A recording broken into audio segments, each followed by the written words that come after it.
I failed the bomb disposal mission, and my wife, also a bomb disposal expert, snatched the only blast shield from my hands and gave it to her first love. I grabbed my wife's hand and begged pitifully. She shook me off with a jerk. You're so selfish. You have a system that can revive you, what do you need the blast shield for? Jack's body is already weak and can't withstand any impact. 2 blast shields are the safest option. But she didn't know that the system had only given me 2 chances to revive. One chance I used up, unable to resist her pleas to save her first love. The other I used last year on a mission to save her when she was on the brink of death. Today, I was truly going to die.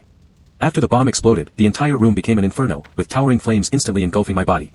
The last image before my eyes was of my wife, Rachel, using the blast shield that originally belonged to me to protect her first love, Jack. When I regained consciousness, I found myself in a spirit form, following Rachel. At that moment, she was tenderly blowing on Jack's hand, which had been slightly singed by the flames, her face full of concern. Jack, your hand is all red. Let's go to the hospital quickly to get it bandaged. Hearing this, my heart felt as if it had been soaked in vinegar, unbearably sour. Anyone who saw this scene would comment on the deep affection between the two. But this woman was my wife of 3 years. She had never shown such a concerned expression for me. The redness on Jack's palm was barely visible unless you looked closely, yet Rachel was so worried. When I was engulfed in flames, she didn't even spare me a glance. Jack looked scared. Rachel, it's just a small injury, nothing serious. It's a good thing you were there, or I would have been seriously hurt for sure.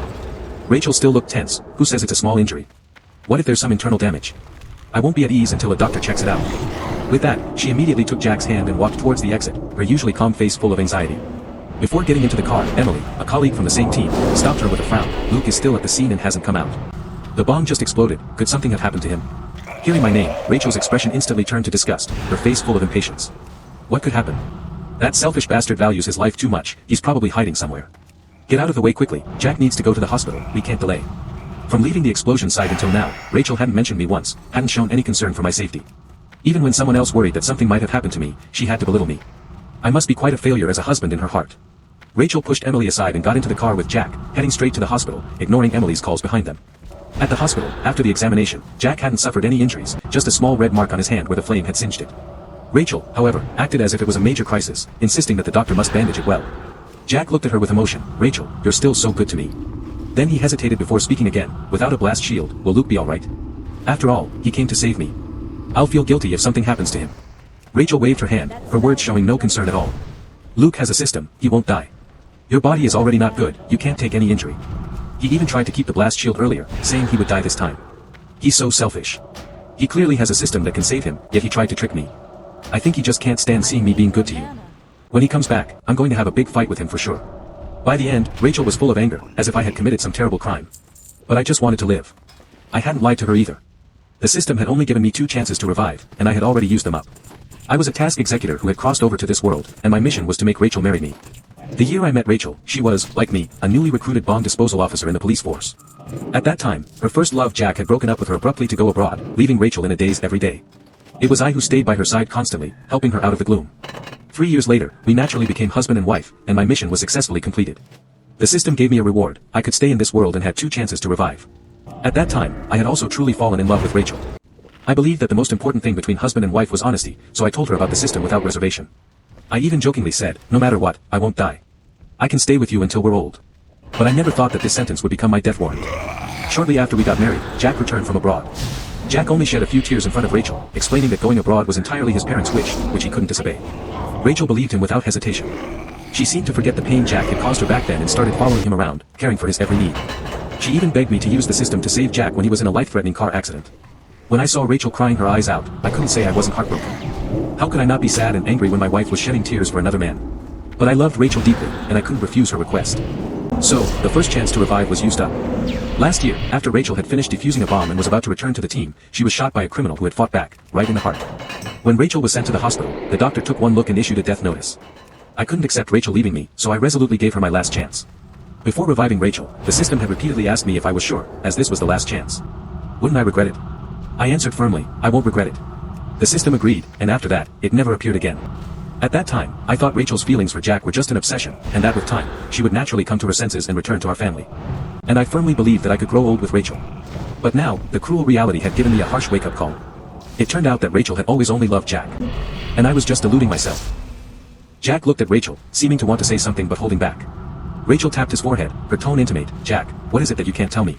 Jack clenched his fist, as if making up his mind to speak. Rachel, Luke has always been the ace bomb disposal expert in your team, and with you assisting this time, how could the bomb explode? Could it be that? Jack didn't continue, but left room for endless imagination. A raging fire of anger surged in my heart, my hands clenched into fists, wishing I could rush forward and give him a couple of punches. I was already dead, yet he still wouldn't let me go, trying to poison Rachel against me. As a police officer, I knew my responsibilities and never brought personal emotions into work. Although I already knew Rachel didn't love me, I thought that after working together for 6 years, she should understand my character. The next second, Rachel's words shattered my illusions. I was wondering why the bomb suddenly exploded when we were defusing it so well. It must be that lunatic Luke deliberately trying to harm you. I'm going to report him to the police force. He doesn't deserve to be a police officer. Rachel's face was red with anger. I had no doubt that if I appeared in front of her now, she would definitely slap me and then curse me viciously. At this moment, my heart was filled with bitterness. Had I overestimated my image in Rachel's heart, or was Jack so important to her that she would believe whatever he said? Probably both. 6 years of being together couldn't buy even a little trust from her. Now, I was probably just a despicable villain in her heart. But I still remembered what she had said at our wedding, "You're not just my husband, but also my comrade in arms whom I'll trust for a lifetime." Now, it only took a light remark from Jack for her to forget her past promises. I suddenly wanted to know, when she learns of my death, will she regret the words she said today?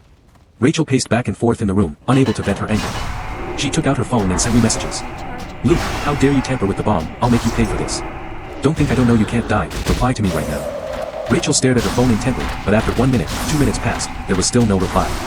In the past, I would always reply to her messages within 10 seconds. Rachel's chest heaved up and down with anger.